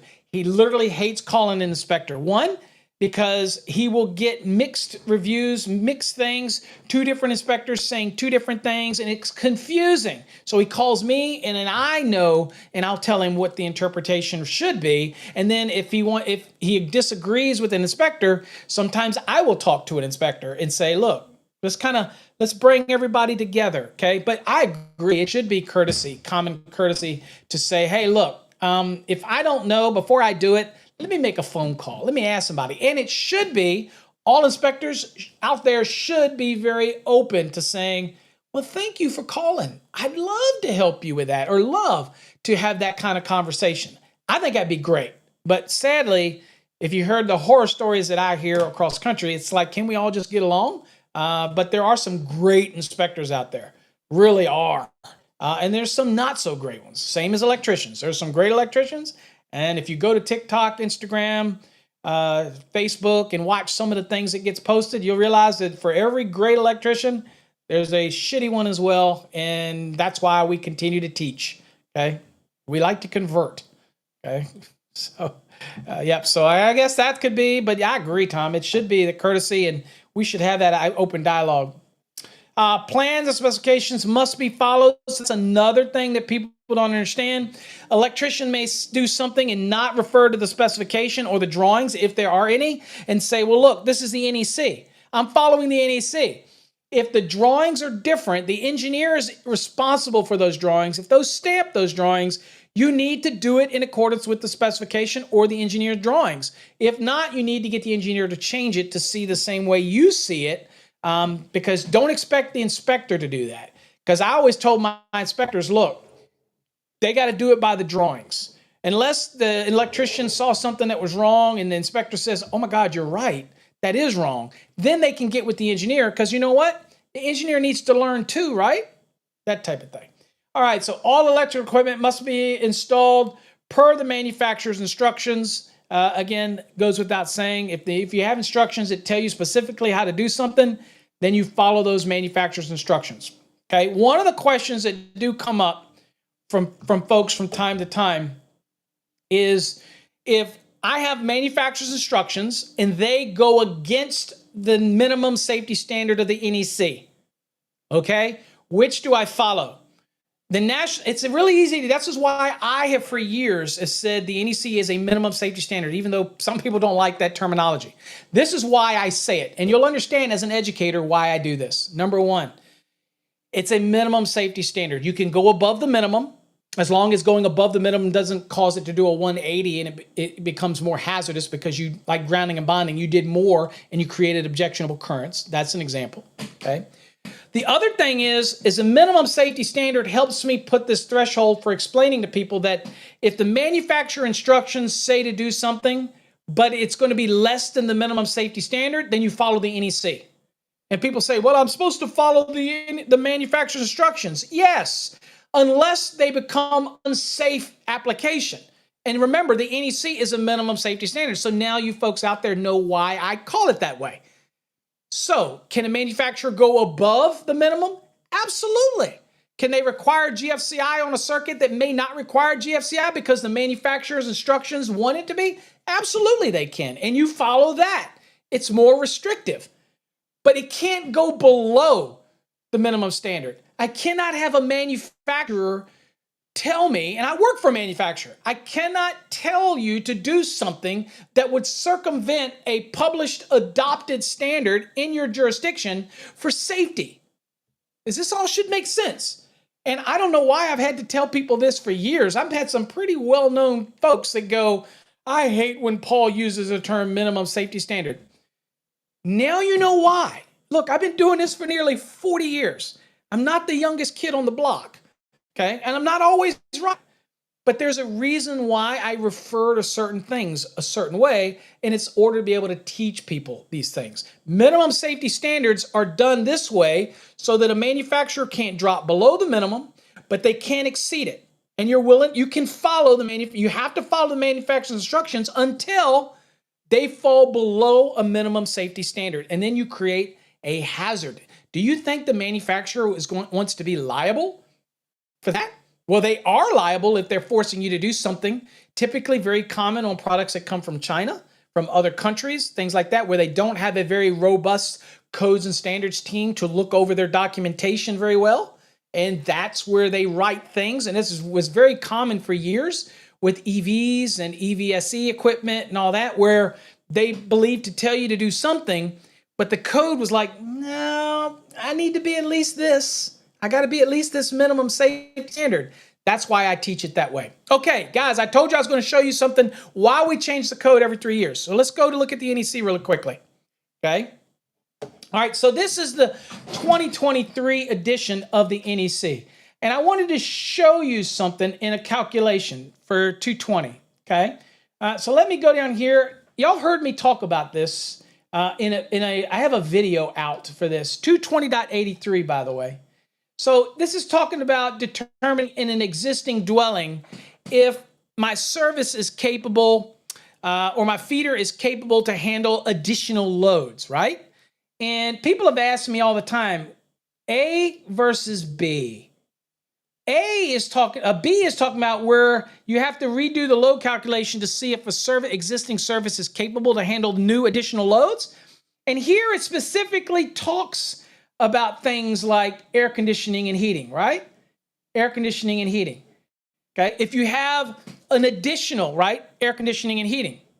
But what about if you were determining existing loads, say you're just adding an addition to a dwelling, and you're thinking, well, I'm going to add some additional loads. I want to know if the service is adequate or the feeder is adequate. Well, notice that it doesn't say anything in here about HVAC. It just says where additional air conditioning and electric space heating is not to be installed. For years, folks, this led people to think that when I'm doing a calculation for an existing dwelling to see whether or not I had any headroom to be able to add additional things like an addition or whatnot, and other things, that I did not have to add in the AC or the heat because it wasn't mentioned here. That is not true. It was always intended for you to add that AC or the heat, whichever the larger, you add it to the actual over the load. So you're going to be applied demands to it. So the first 8 kVA at 100%, and then the remainder at 40%. That meant that you added in the larger of the heat versus AC. Even though it just says that when you use this, it's if you're not adding any additional AC or heat. But you still had to count for the existing AC or heat if it was there. Now, this was derived many, many, many years ago when we really didn't have HVAC. We might have had window units and things like that. But that's where this was in here, and it's been in there for years. Okay? So that's the way you would do it. Well, if you did have additional AC was being added, then it was pretty straightforward, right? If you were adding additional AC or heat loads, then you would just go down here and use B. And you would just follow the procedures right here, okay? And again, this is all the normal loads. So my easy way of doing this, by the way, real quick, and I'm going to show you what's changing in 2026 to clarify this. And also reassure you that it was what I said it was, okay? Because people are like, I don't know, Paul. I don't think you need to add the larger of the AC versus heat when you're doing it on an existing load. Why the hell would you not? Is the load not there? It's there. It's there, isn't it? You got to account for every load that's there. It just means you lump them all together. Okay, and you treat it as an appliance when you're applying the nameplate values. That's what you do with it. And that's what I've been preaching forever. And there's people on forums that say, well, I guess you don't have to include the AC versus the heat or AC or heat or whichever's larger. That is not true. No, the easiest way to do this when you want to do an existing load, by the way, if you're going to be adding it, is just to redo the whole load calculation, because you're going to have to get all the nameplates and round up everything anyway to do this calculation. So you might as well just do it like it's a brand new calculation and then use the optional method, because you're trying to make sure that the existing service is okay. So you're going to use the optional method. That's the best way to do it, okay? But just for clarity, yeah, to show you that I was right and that I've had this video out long before the change in the 2026, I'm going to show you now what the 2026 is going to fix this. Okay, so this is the second draft. So it's made it through the second draft. And I want to show you, and it's going to make it through the NITMAM. Here's that same one. Now, also, I want to show you that it has moved now. Now it is in chapter 1. That's where all of your calculations are going, okay? EMS, Emergency Management Systems, is also going right here from 750. It's moving here as well. 110 is still going to be in here. But here, I want to show you here. Now, where is it going? It was 220.83. All you got to remember is 120. That's the only thing you got to remember. And now it's going right here. It's 120.83. It's not a big deal, but it makes sense. It's being moved up into chapter 1, right? So let's click on it here. All right. So here is what it is right now. Okay. So you can see it over here on the right. Existing dwelling application. And let's see here. If I can get it moved, I'll try to get it moved out for you. There we go. All right. Now, let me show you what's changed with this. I hid the legislative text. But the first thing you'll notice is there's no A and B anymore, right? There isn't with AC or without AC. That crap isn't in there anymore, right? It says this section shall be permitted to be used to determine if the existing service feeder is of sufficient capacity to serve additional loads in the dwelling unit, and it is served by a 12240 volt or a 208Y 123 wire service or feeder. It says the percentage listed in table 120.83, and that's these things down here you got to follow just like before, okay? If they're listed at tables, shall be used for existing and additional loads. And here it added this: the larger connected load, okay? A larger connected load of the AC or the space heating, but not both shall be used, right? So you got to do all load calcs as normal, your small appliances 1500, your laundry at 1500. Then you got to go around and gather all of the nameplate information, right? And then it's also saying that you take the nameplate rating of the following equipment. All appliances, okay? These are appliances. Air conditioners, appliance, space heating, all appliances, okay? So that's where you got to add it here. That's the way it always has been. However, it tells you right here, you're going to take what? The larger connected of the AC or the space heating. So it's very much like the optional method, whereas you don't take the larger of the non-coincident load. You simply look at your air conditioning load, and then you look at your space heating load, and you determine which is larger, that type of thing. If it happens to be a heat pump, then you're just going to take the nameplate values from your heat pump, okay? Follow all those rules normally, okay? So here is, again, first 8 of existing and new. So that will be all of these things here, plus the existing HVAC, whatever you have, or your heating loads, whichever's larger, all of that, okay? And then you would take it, the first 8 would be at 100. The remainder of existing load would be at 40. Then if you have new EVSEs being added, then you take that value at 80%. If you have new central electric resistant heating adding, not the old stuff that was there, but any new stuff, then you take that value at 80%. And then you take all other loads that you may have that aren't encompassed here, and you take those at 50%, okay? And you just add it all up together, and that's how you do it. So what you see is that it was always intended for you to take the existing air conditioning or heat, whichever was the larger, in the calculation. And people misinterpret it as saying, well, no.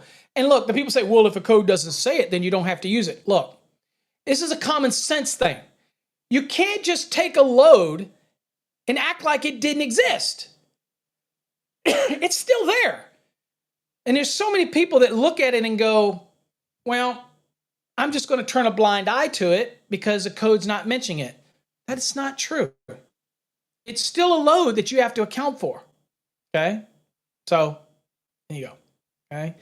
Val says there's a question about addition to school, and the square fib. Yeah, I'm not going to go into schools. I got a video on that. Go watch it, Val. That is a very generic question and not enough variables, and that ain't happening. So if you want me to do a question explaining how to do that for schools, then you know to go to paulabernathy.com, or you can go on my YouTube channel and type in school calculations, and you'll probably see the video where I go through that process. I am not doing it on coffee hour at the spur of the moment, but I appreciate the thought.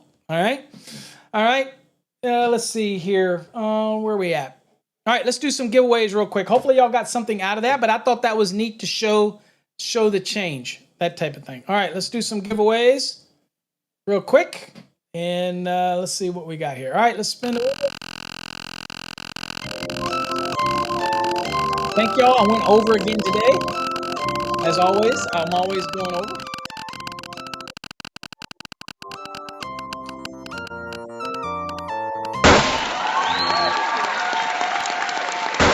All right, Tara Williams, you are in the drawing for Trade Hog. The basic Trade Hog. Congratulations. That drawing will be June 30th. Or on about June 30th.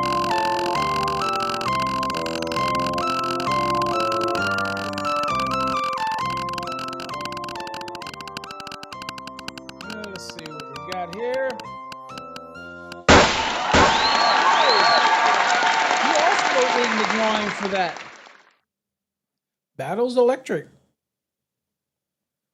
Same thing. All right, let's do another one. Let's go.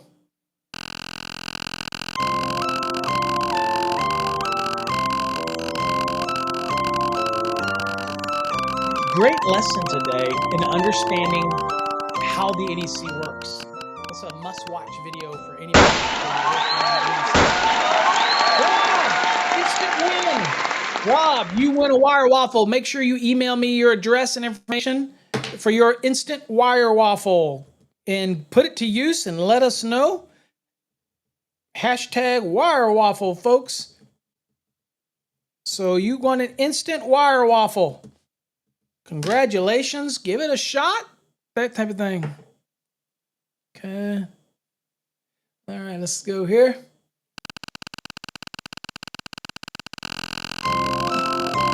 Good job, Rob. That's an instant win, buddy. Send me your information, email address, full name, everything. Sometimes just the basics.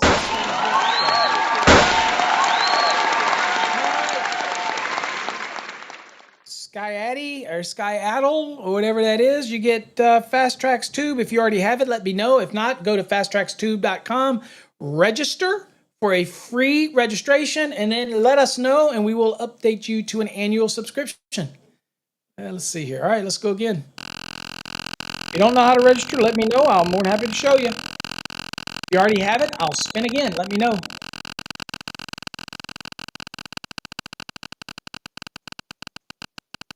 What do we got? What do we got?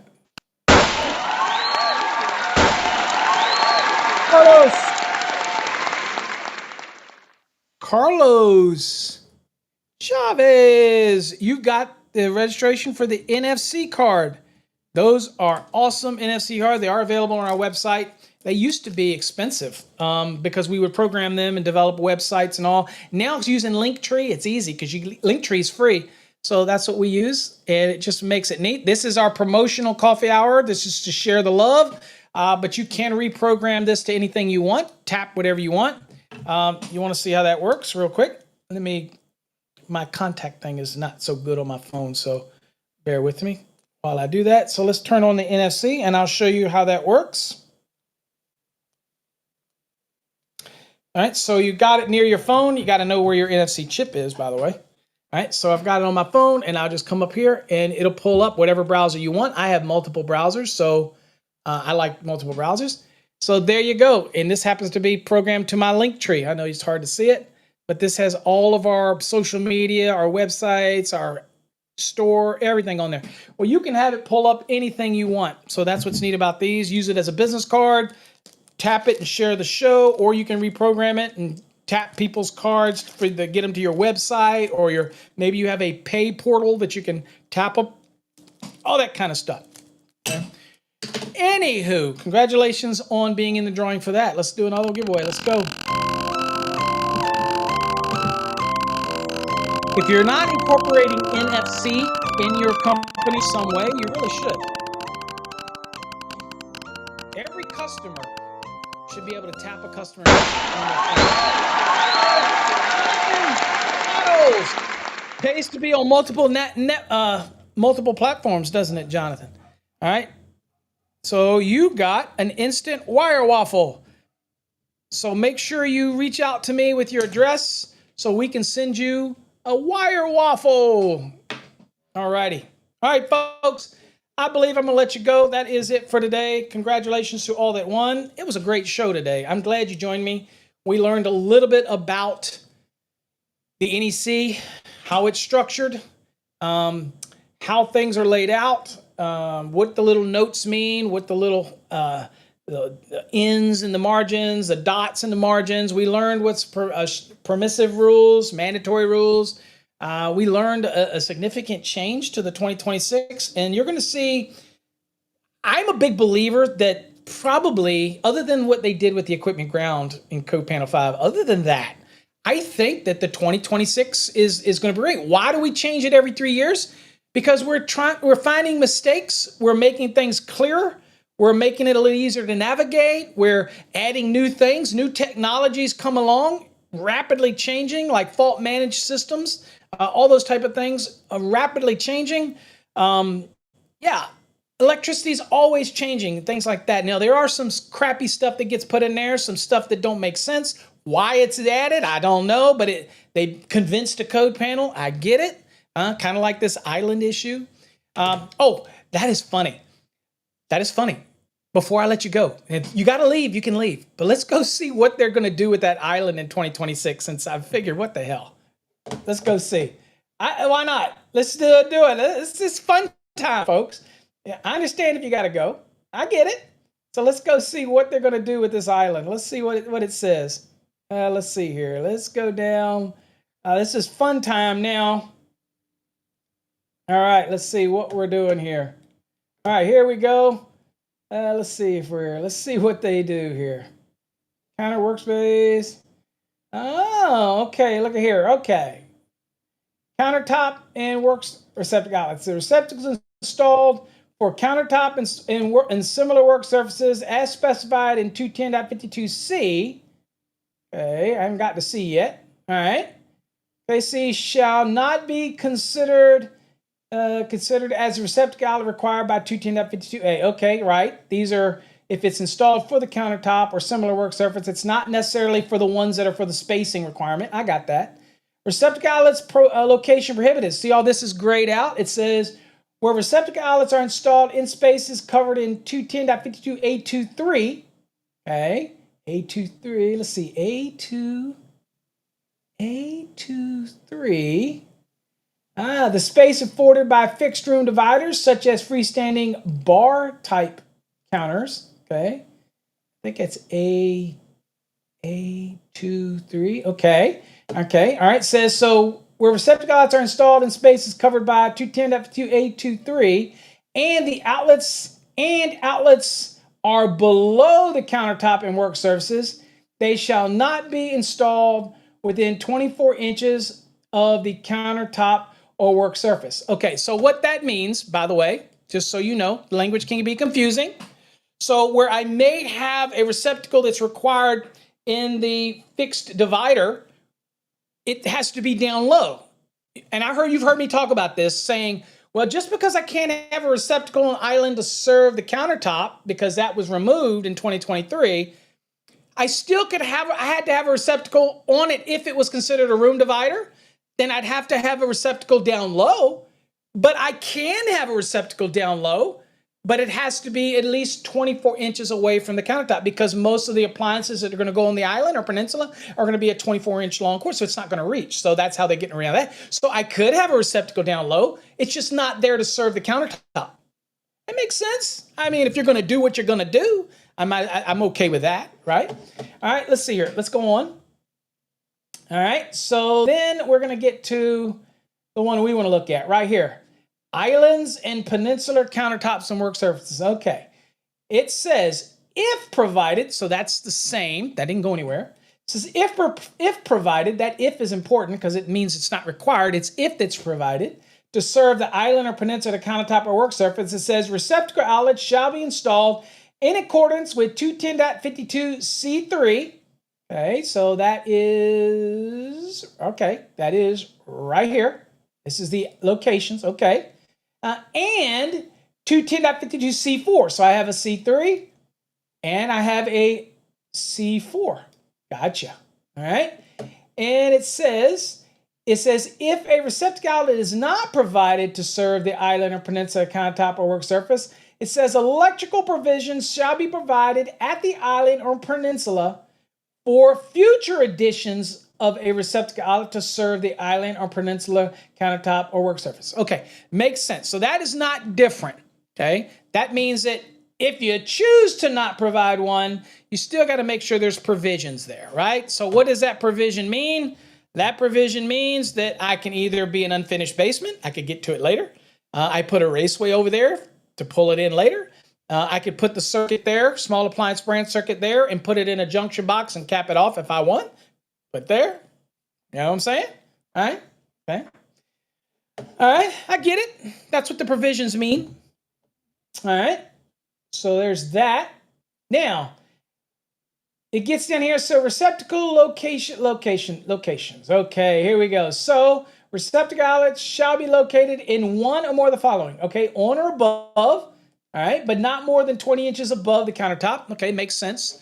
So for those that aren't familiar with this rule, on or above, tombstone, pop-up, whatnot, on or above, or it can be put in the cabinet above the countertop, okay? If you happen to have what's like a peninsula with a cabinet that comes over it, then you could have one up there as long as it's not more than 20 inches.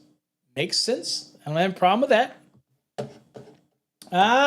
It says, it can be in the countertop using receptacle outlet assemblies listed for use in a countertop. So we're not talking about those relocatable power taps with the cord plug attachment onto it or a cord cap. We're talking about hardwired. They're designed, they're listed, they're expensive, and I'm not cutting any granite. I'm just saying. So somebody else better cut that hole because I ain't cutting it. I'm just saying. Next it says, in a work surface using receptacle outlet assemblies listed for use in work surfaces or listed for use in the countertops. So you can buy countertops or you can buy a lot of the manufacturers that are making these today actually buy them built in. So it's part of it. Okay, so it's part of the entire cabinet. It's built in, part of the assembly. Then it's part of it, then I don't, that's okay. It can be in that work surface. It was built into it, and that's what it's allowing. Okay, make sense? Okay. Let's see. It says receptacles rendered not readily accessible, okay, by appliance fastened fastened in place. Okay, that would be something behind, say, a dishwasher, right?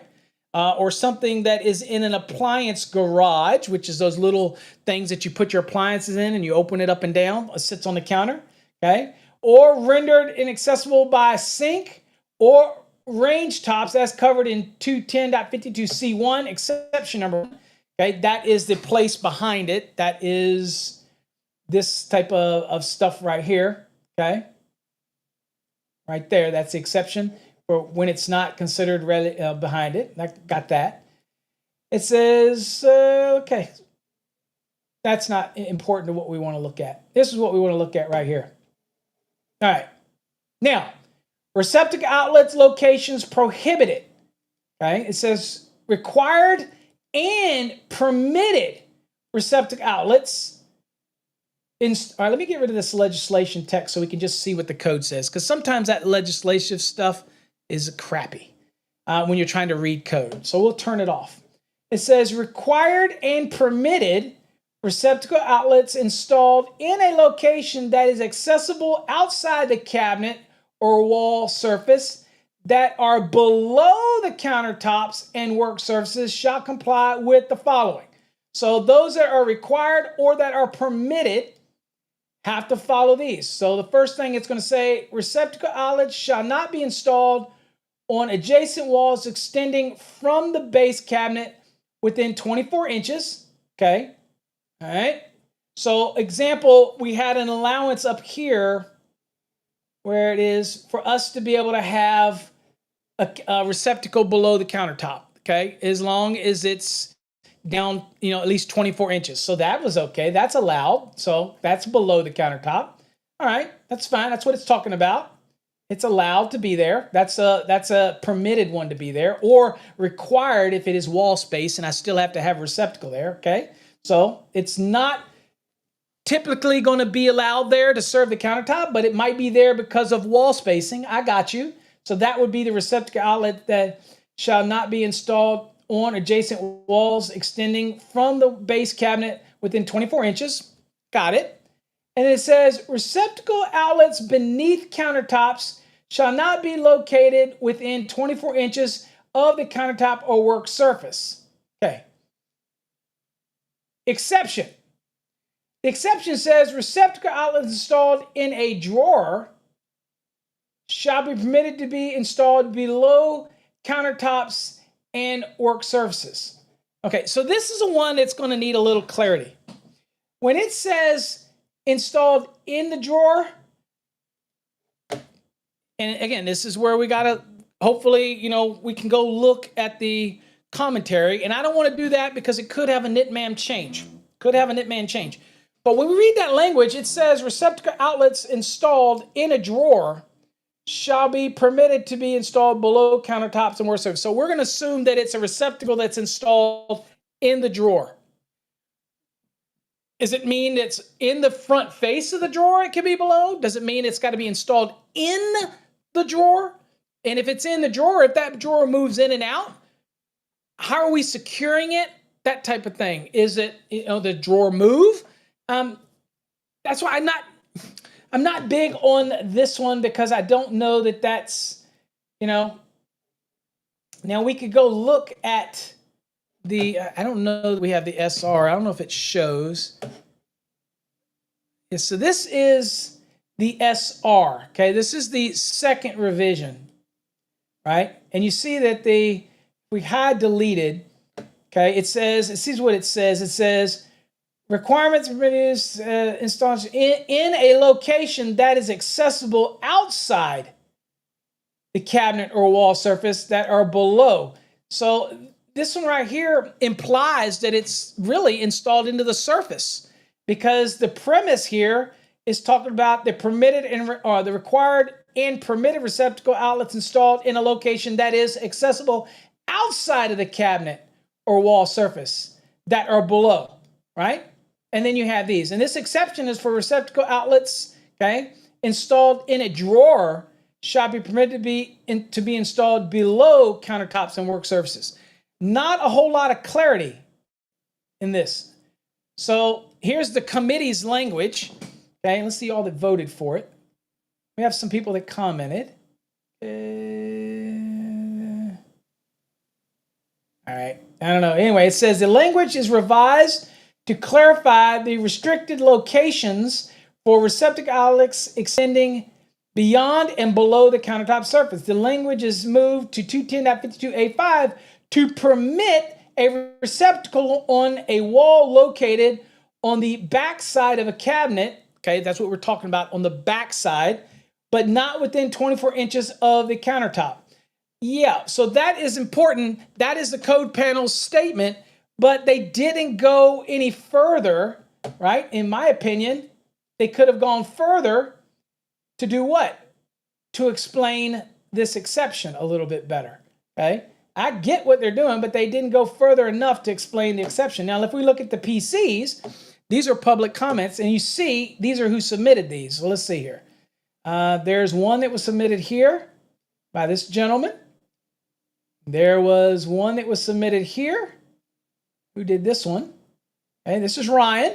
Okay, Ryan submitted something. I know Ryan would be good to talk about whether or not he thought that this was adequately met. And then there's Doug Hansen, submitted this one. Okay, and this one was rejected. Let's see here. Let's see what Ryan had to say here. So here's what the way Ryan wrote this one. Okay, and let's see here. This was a code violation in the first draft. It says, as written in the first draft, and let's see, what did they do? Did they rejected but C? Okay. It says, as written in the first draft, a receptacle under a sink for a disposer is a violation.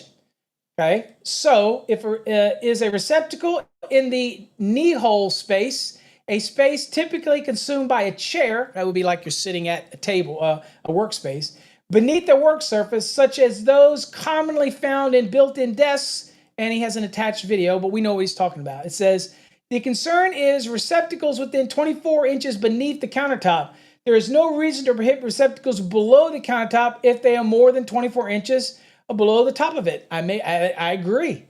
The second exception is marked for deletion because revised language in the comment removes the need for it, and the companion comment seeks to relocate to 210.52c1 exception. Okay, I don't need to see any of that type of stuff. So nobody's addressing the issue about the drawer right here, this exception right here. Oh. So we're going to have to assume at this point that it means a receptacle that is below the countertop, that it's installed inside of a drawer. So if I pull the drawer out, that there's a receptacle that's in there for some reason, or some type of drawer that would allow you to put equipment in there, that type of thing. And we can't assume that they mean that you can put it in the front of a drawer. That would make no sense at all. But can I see where it's going to be misapplied for somebody to do that? Now, no builder is going to want somebody to take up a drawer, right? The face of a drawer kind of goes against the whole reason they argued to get rid of the receptacles in the first place. It really was, to me, they said it was a safety concern. I get there's data out there, but I call bullshit. So when at the end of the day, this was originally submitted. If you go back and look at it, a lot of this stuff was brought up because everybody hated putting receptacles in their $10,000, $15,000, $20,000 custom peninsula or islands. And so you know this as an inspector. You've had homeowners, you've had designers and builders bitch about it.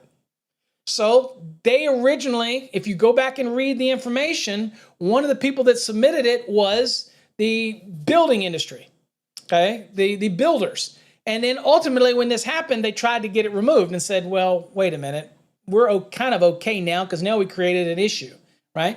And my issue is that people are going to come in and cut receptacles in later. I already saw that on social media where people are already saying that. They're going to say, well, dude, I'm just going to cut one in later once it's inspected and the final's already done. They're already going to do it. And chances are they don't care how much overhang there is at that point. They're going to still stick one in there, okay? So what I do like about this change is at least now it makes sense that I can have a receptacle below the countertop as long as it's more than 24 inches below, to serve maybe the wall space, or maybe to serve something that's at this built-in cabinet or built-in desk. As long as it's below 24, that's fine. That'd be all right. And I think the whole intent is, again, they just don't want a receptacle below the countertop. And I believe that the problem with this rule, the way it's written, is the charging statement talks about countertops, and if you go back and look at the rule real quick, this is where I think they need to maybe go to fix it in a NITMAM, I don't know, is right here. This is the part that I have a problem with. It says required and permitted receptacles installed in a location that is accessible outside the cabinet or wall surface that are below the countertop. Why would you need an exception for a receptacle outlet that's located in the drawer, when this whole premise of this rule says located that are accessible what? Below countertop, that are accessible outside of the cabinet.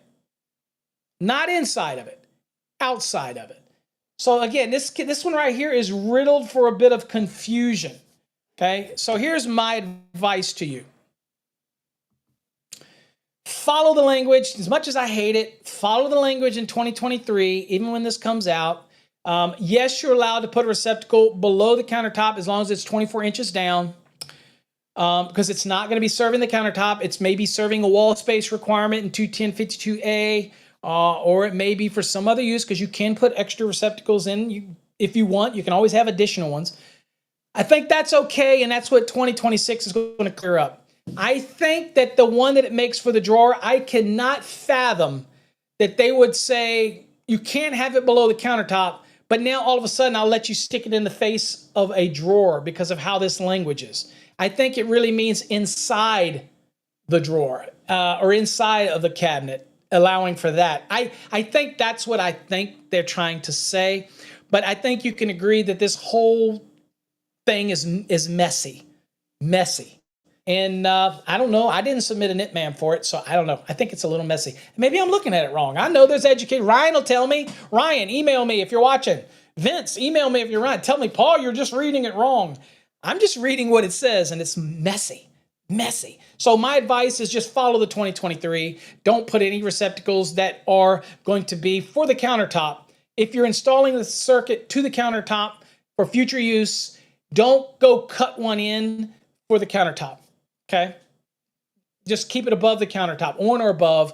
And if you need to put in a receptacle to do a room spacing requirement, or you want to put one down lower, that type of thing, or if you want to put one in underneath the cabinet, down low inside of it, then I'm okay with that as long as it's 24 inches away from the countertop. Then nothing prohibits you from doing that. You just can't move it up closer because somebody could misconstrue that is there to serve the countertop.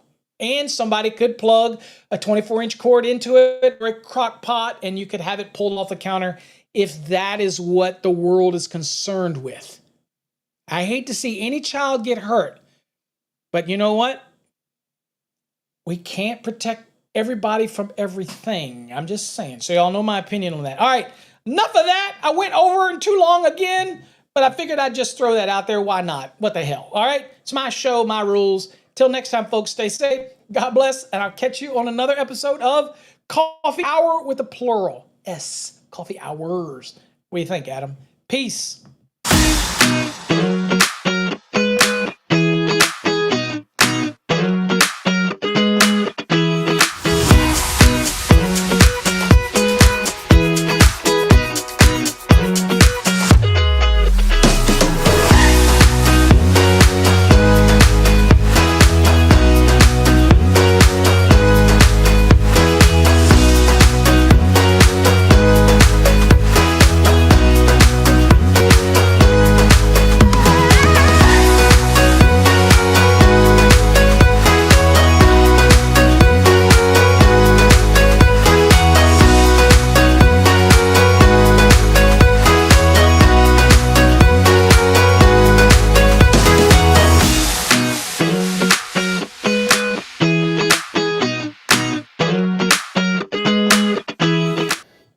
Hey, folks, you might have taken off and run away, and I know you have, but I think I found a cute comment. Samantha, if you're still here, are you talking about how to pronounce peninsula, peninsular? Two different things. A peninsula is an island that's surrounded on three sides by a body of water.